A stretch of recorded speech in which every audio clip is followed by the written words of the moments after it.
Daf Nun Daled Amud Beis, the Mishnah right at the top. Ein chamor yotze b'merdas b'zman she'ein kshur lei. A donkey cannot go out with the saddle cloth if it's not tied to it. Now, as we learned earlier, that, well, of course, if it's not tied, you can't go out with it because it'll fall off, and we're always chayshish that he might come and pick it up and carry it. So what it means over here is that it can't go out with merdas b'zman she'ein kshur lei me'erev Shabbos, as we'll see in the Gemara. So it has to be tied me'erev Shabbos, v'loi bezug, and it can't go out with the bell, even if it's pakuk. V'loi bezug al pishu pakuk, even if the bell is stopped up, you can't go out with the bell. We'll see more of the reasons for it. V'loi besulim shebetzavorim, and you can't go out with a ladder on the neck, a type of ladder that they put on the neck. Again, all of these things, the Gemara will discuss what these things are exactly and what the reason is that it's awesome. V'loi beretzu sheberagla, and it can't go out with a strap on its leg. Ve'ein tarnagolim yotzim mechutin, and the tarnagolim cannot go out. Chickens cannot go out with chutin, with cords. V'loi beretzu sheberagleim, and not with straps on their legs. Ve'ein zechorim yotzim ba'agola, and the rams cannot go out with a wagon. They can't go with a wagon ba'agola shetachas alei shalahem, that was made to put under their tails. As we'll see, that they had little wagons that they put under the tails so the tails wouldn't get scratched. And the females cannot go out chanunas. We'll see what that means. And a calf cannot go out with a giman. And a cow cannot go out with the skin from a hedgehog that they put tied around the udders, and not with a strap between its horns. It can't go out with that either. And his cow, the Havamin is that we're assuming it means his personal cow. We'll see with the Gemara that it's not, the Maskon is not that way. But the Paraza Shul Beloza Ben Azara, Haisa Yotze B'Resuish Ben Karnat, did go out with the strap between his horns, but Shaloi B'Tzayin Chachamim, that was against the wishes of the Chachamim. My time, so the Reish of the Mishnah says that a Chamor cannot go out with a Merdas. Why can it not go out with a merdas kidal? Like we said earlier, like we learned earlier. So as you mentioned earlier in the Gemara on Daf Nun Gimel, that we said he can't go out with it unless it's tied. Like we mentioned before, what it means it's tied, it has to be tied from beforehand, from before Shabbos. So the reason is that if it's not tied from before Shabbos, then you don't really know, you can't see that it really needs it to keep it warm. The reason that it can go out with this mirdas, with the saddle cloth, is because it's needed for the protection of the animal. Well, if that's the case, it should have been tied on before Shabbos. So, therefore, it has to be tied on from before to make it clear that it's for the benefit of the animal. So, right in the Gemara, v'loi bezug afal pishu pakuk, and it can't go out with the bell, even if it's stopped up, so it doesn't clang and it doesn't ring. It can't go out with the bell, so there's no problem of it ringing. So why can't it go out with the bell? The Gemara answers mishum demechse command azalachin, because it looks like it's going out. You're taking it to the market to sell, and that's the way they used to do. They used to put the bells on it when they wanted to take it out to sell in the market, and therefore it's also because it looks like he's doing business, he's going out to the market on Shabbos. Now, Tosfos mentions that well, what about a masui? Why isn't it considered a masui carrying? And number two, that why aren't we concerned that it'll fall off and you might come to carry it? Why is the whole issue over here of Chenga? Why isn't it Pashat that it's also because it might fall off, you might come to carry it? Or why isn't it a Masui? So Tosfos says it's not a Masui because it's bottled to the halter.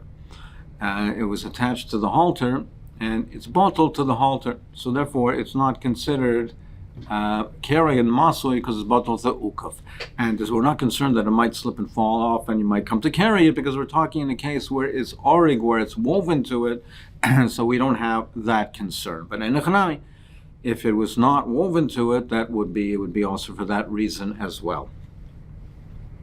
The donkey cannot go with a ladder on its neck. What is this ladder on the neck? It's a brace that they attach to the animal's cheek. What is the purpose of it? What's it used for?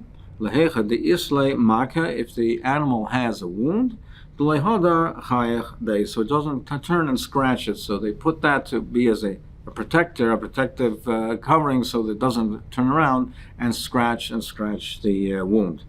So therefore, over here, it was used normally for that purpose, but this is also for Shabbos. It's also to go out with it on Shabbos. It's also to use it for that purpose.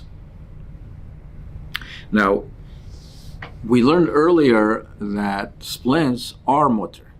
That's considered to the protection of the animal, and that is mutter. So why is this over here? Why is this awesome? Why is this ladder awesome?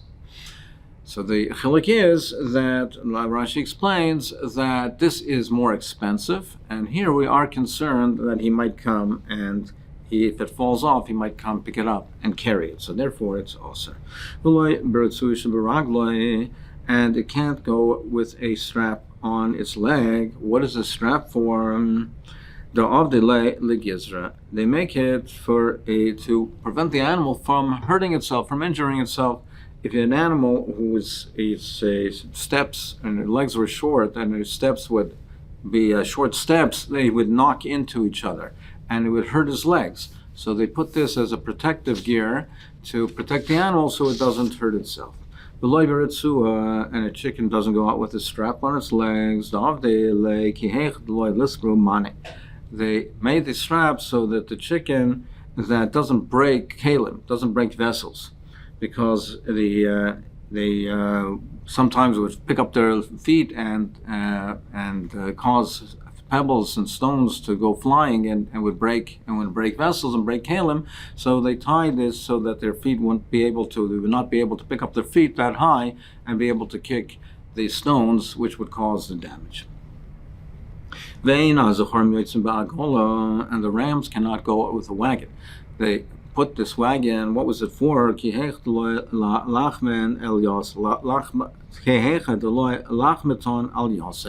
wagon was used so that their tails will not become bruised. They had big, thick tails, and the ends of the tails, as Rashi explains, didn't have a bone, so it would hang down on the ground, and it would get bruised and scratched by the rocks and the stones. So they made a little wagon to pick it up and hold it up to protect it. Also, this type of protective gear for the animals. And the ewes cannot go out. What are this chanunas? What does this mean? When they shear the animal and they cut the wool, they dip in some cotton or some wool, something of that nature. They dip it into oil, and they put it on his forehead to keep it warm so it doesn't get cold. You treated this animal with such chashivas that you're pampering it in this way. You treat it with such chashivas like it would be lahavda, like Marukva, who was so chashiv. He says, rather, what's the pshat is Yosef Rav Papa Bar Shmuel Kamei the Rav Chisda. The Yosef Kamar Bishosh Karais Lele Time Loshne Azakin Al Shel Shemen. It says when it's a different scenario. It's when it's about to give birth. Then they put these two compresses of oil, one on the forehead and one on the womb, to keep it warm. Amalei Rav Nachman, he says in a similar time, in a similar vein, he says, you gave it the chashivas and pampering it so much to the extent lahavda will be like her Yalta, which Rav Nachman's wife, which she was very chashiv. So that can't be the pshat either. Ella, he says, there is a certain wood that is overseas. The chanun shema is called chanun. And they take a splinter, they put it in its nostrils, so that it should sneeze, and the worms will fall out from its head. So, for the Gemara, if that's the case, why is it just the females? It should be for the males as well. The Gemara answers, he says they used to fight each other. They used to butt their heads against each other, so Mamela, they fall out. But the women, the females rather, they're not that aggressive. They don't fight with each other. They don't butt heads with each other. So you need something to facilitate it, and that's the way they used to do it. Shim Nazira Amar Kisma Derisma. He said that the wood that they put in was the piece of the roisim wood. That's what they used to put into its nostrils. So Gemara says, according to Rav Huna, we understand why it's called chanunas. Because Rav Huna says that the eighth was chanun. It was called chanun. So that's why the Mishnah refers to it as chanunas. But that's according to Rav Huna. El Rabbanan, my chanunas. A different pshatim according to the Rabbanan. Why is it used the expression of chanunas? Why chanunas? The more answers, because all these things that we do for them, that they do for these animals, is for rachmim, because they have rachmim on the animal, they have mercy on the sheep, and that's why they do these various things. It's called chanunais. So the Mishnah continues, says, "Ve'ena egel yotze begiman." A calf cannot go out with a giman. Taking more my egel begiman. What does that mean? Amar Rav Huna bar nira. It is a small yoke. They used to put a small yoke on the animal to train it so that when it gets older, it will bend its head, and it will be it'll be roggled to bend its head as it gets older. Amar Beloza, my masham the high gima lishna demekev. What do we see in the pasuk? The lashon of gima means to bend down. That it means bending. Dersiv halacha pa'akagman roishay. Is it the Navi is crying at the people that they fast, they do a fast, and they have the appearances of being Oved Hashem by fasting, but they don't do tshuva in their hearts. So is it a milah, he asks, is it a milah to bend a head, someone to bend their head like a fish hook, an agmain, just to, from the exterior, look like you're being mekayef yourself. You're doing tshuva just to bend your head without in your heart. But you see, al koponim, you see over here that the lashon of agmain is to bend. It's bending over. So in this context, in our context, it means bending the head over, training it to bend its head. V'loy parab or hakupa, and a cow cannot go out with the skin from a hedgehog that's tied around its udders. And they make it so that the leeches don't suck the milk from the cow's udders, so they use it to protect them. And the cow cannot go out with a strap between his horns. It's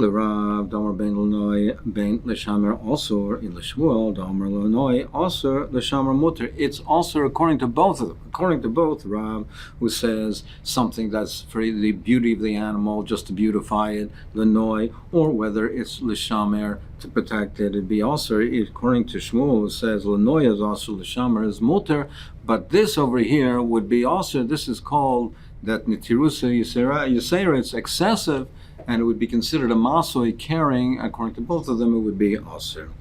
So it says in the Mishnah that the cow of Rabbi Elazar ben Azara would go out with ritzua shebein karneha shaloi ritzayin chachamim.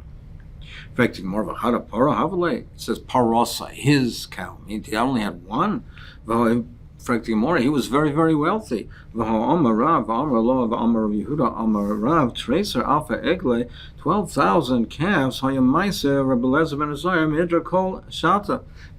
Every year he used to take his meiser 12,000 calves. That means he had a flock of 120,000 calves every year. So what do you mean his para? Tomorrow answers, it wasn't his para. It was his neighbor's. But he didn't object, and since he didn't object, it was considered his. He was considered responsible for it. And Taisus asks that L'chaira, Rabbi Eliezer ben Azariah, at the time of the Churban, was very, very young, perhaps not more than 13 years old, because we know that he assumed the Nesias when he was 18. We know that from the Gemara and Brachos, we know that he assumed the Nesias at 18. Now, after the Churban, Rav Yochanan ben Zakkai was still Nasi after the Churban because he enacted some Gzeros. After him was Rabban Gamliel, and only after that was Rabbi Eliezer ben Azariah. So how old could he have been at the time of the Churban? Maximum perhaps 13, 14. Now we know the Meiser Behema, even though it's Noeg after the Churban, but the Rabbanan suspended it. The Rabbanan said that it shouldn't be Meiser because since there's no Beis HaMikdash, Meiser Behema really has to be brought as a korban to Yerushalayim, to the Beis HaMikdash. Without a Beis HaMikdash, the din is year Achistai, you let it graze till it gets a mum, and then it can be eaten. However, they were afraid that in the interim, as people were waiting, and we have all of these animals that are waiting for a mum, then people will then come to take it and use it beforehand before it develops the mum, which would be also.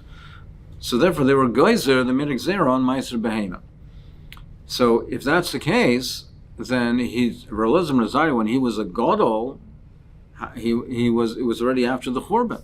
So maybe 1 or 2 years that when he was at the age of a gadol, that the Beis HaMikdash was still existing. So how could you say that every year he took 12,000 calves for his Meiser Behema? How many years could it have been? The Beis HaMikdash was destroyed when he was very young. So his answer is that perhaps the Gzera, the Rabbanan, did not start right after the Churban. It was some later after the Churban. Or perhaps that even when he was a Kaltan, and Apitrapas did it on his behalf. Right to the Gemara, Rav Chanina, Rav Yechon, Rav Chiviva, Masna V'Kula the Seder Moed, Kol Ki Hai Zuge, Chalufi Rav Yechon, Ma'ayal Rav Yonasan. So they switched when it's Rav Yechon, and it was switched Rav Yonasan. Kol, whenever we have these pairs mentioned, Kol mi anybody that could object to his household. He sees there's something they're doing wrong, and he has the ability to object, and he doesn't. Nitbas alanche beisai. Then he is considered responsible, and he's punished for what they do. And if he could object for what people do in his city, then he is punished for what they do. And for the whole world, then he's punished for what the people in the whole world do. The household of the Reish Galusa, they have the power and the ability to object and to make a macha, so they get punished for the whole world.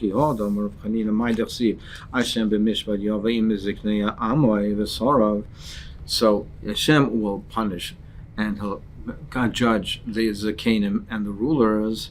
If the Sarim Chatu Zakanim Ma Chatu, what was the Avera of the Zakanim? So why are the Zakanim punished? If the princes are do an Avera, why are the Zakanim punished?